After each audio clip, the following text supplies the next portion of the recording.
मालावास राधे कृष्ण गौशाला में आप सभी का हार्दिक स्वागत है। मालावास राधे कृष्ण गौशाला ने एक नई पहल करते हुए राजकीय उच्च माध्यमिक विद्यालय के सभी छात्र और स्टाफों का भ्रमण करवाया गौशाला में और गौशाला के प्रति जानकारी प्रदान। राजकीय उच्च माध्यमिक विद्यालय मालावास के विद्यार्थियों के लिए आज का दिन न केवल शिक्षा प्रति बल्कि संस्कारों से भरपूर भी रहा। विद्यालय के सभी बच्चों के मालावास स्थित राधे कृष्ण गौशाला का भ्रमण कराया गया। इस आयोजन का उद्देश्य बच्चों को भारतीय संस्कृति, गौ सेवा और महत्व और प्रकृति के प्रति संवेदनशीलता सिखाना था। गौशाला अध्यक्ष और विद्यालय के समस्त स्टाफ ने मिलकर इस कार्यक्रम को सफल बनाया और बच्चों को नई प्रेरणा प्रदान की।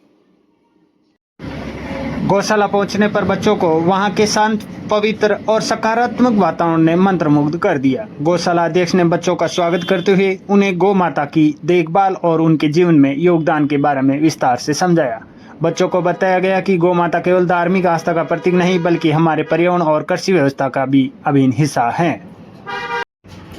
बच्चों ने अपने हाथों से गौ माता को गुड़ खिलाया। ये क्षण केवल एक साधारण गतिविधि नहीं बल्कि उनके लिए करुणा, सेवा और प्रकृति के साथ जुड़ाव का प्रतीक था। गौ माता को छूने और उनके साथ समय बिताने से बच्चों को उनके प्रति सम्मान महसूस किया।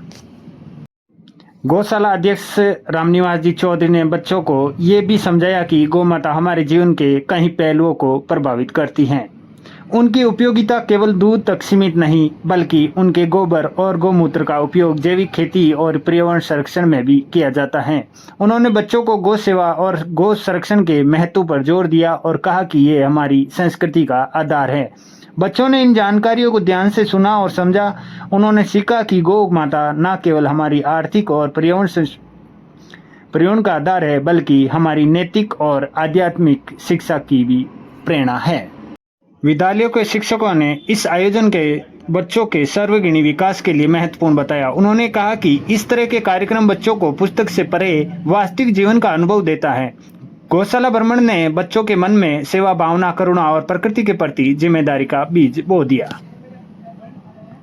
गौशाला में पधारे स्टाफ का राजस्थानी रीति रिवाज द्वारा साफा पहनाकर और स्वागत किया। गौशाला अध्यक्ष रामनिवास जी चौधरी ने गौ माता के प्रति क्या कहा रामनिवास जी और स्टाफ ने, आइए सुनते हैं।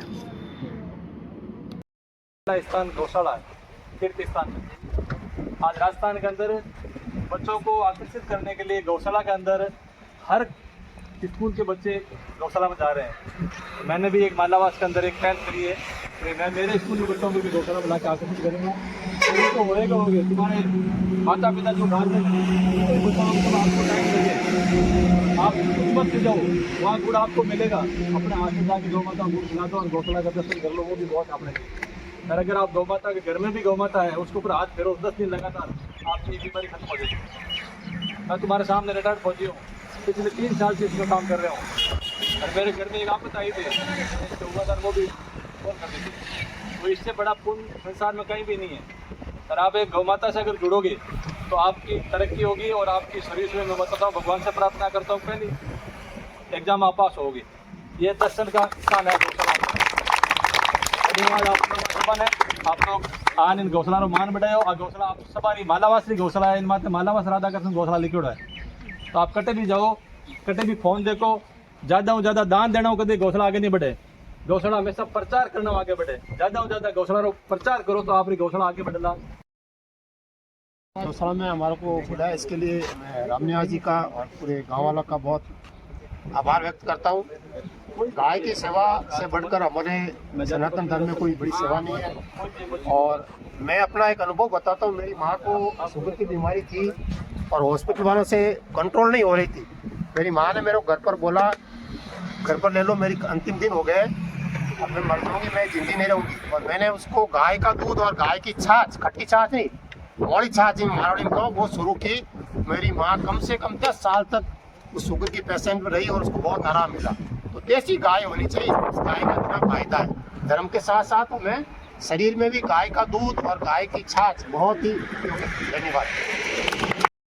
राधे कृष्ण गौशाला तथा तेजाजी मंदिर में गांव के श्री रामनिवास जी के द्वारा विद्यालय के सभी नन्हे मुन्ने बच्चों का एक भव्य स्वागत किया था। इन्होंने एक अच्छा प्रोग्राम रखा था कि इन्होंने एक पहल रखी जिसकी वजह से बच्चों को अभी इन गाय के बारे में, गाय के हर चीज़ का किस प्रकार महत्व होता है इसके बारे में इन्होंने बताया। और गाय की प्रत्येक आपके दूध से लेकर आप गोबर से लेकर के आप किसी से लेको, ये सब एक आयुर्वेदिक दवाई के रूप में काम आती है। इसकी वजह से फलों के लिए भी, फसल के लिए भी, सबके लिए इसका उपयोगी होता है। ये आप इसे गायों से यदि आप मन, सच्चे मन से यदि आप किसी को एक मन से कान में यदि आप एक मनोकामना मांगेंगे तो आपकी वो मनोकामना पूरी होगी, ये मैं आपको पक्का कहता हूँ। इसी के साथ में आप सभी इनका धन्यवाद अर्पित करते हैं विद्यालय परिवार की ओर से कि आपने हमको इतना मान सम्मान दे करके और हमें यहाँ पर बुलाया।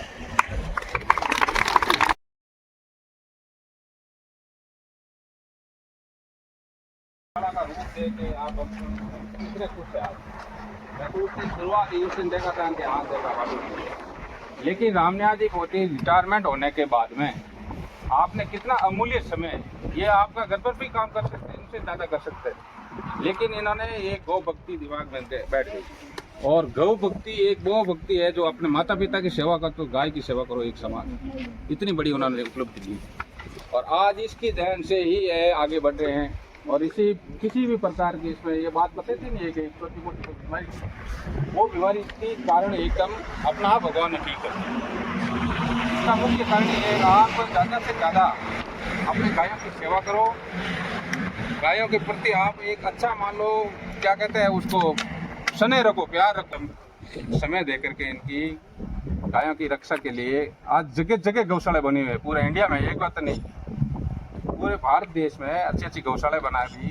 और बहुत आप कहते हैं कोई दानदाताओं की कमी नहीं है, बढ़िया लोग वगैरह करोड़ों अरबपति लोग खूब सारे देते हैं, लेकिन आप इसका आगे से आगे इसको प्रचार करो, इसके बारे में ये बताइए आप। मैं इसलिए रामनिया जी को बहुत बहुत धन्यवाद देना चाहता हूँ कि आप इस छोटे से एक अमन निमंत्रण दे करके गायों, बच्चों के द्वारा, छात्रों के द्वारा गायों को गुड़ खिलाया गया, इसलिए उस गाय दिमाग में बच्चों की भावना पैदा हुई कि गाय गाय होती है। ठीक साहब, धन्यवाद। गौशाला से लौटते समय बच्चों के चेहरे पर खुशी और संतोष स्पष्ट झलक रहा था। उन्होंने गौ माता का आशीर्वाद प्राप्त कर और अपने जीवन में नई ऊर्जा का संचार महसूस किया। ये अनुभव न केवल उनके व्यक्तित्व विकास का हिस्सा बना, बल्कि उन्हें ये समझाया का मौका भी दिया कि गौ सेवा केवल एक धार्मिक कर्तव्य नहीं, बल्कि समाज और प्रकृति के प्रति हमारी नैतिक जिम्मेदारी भी है।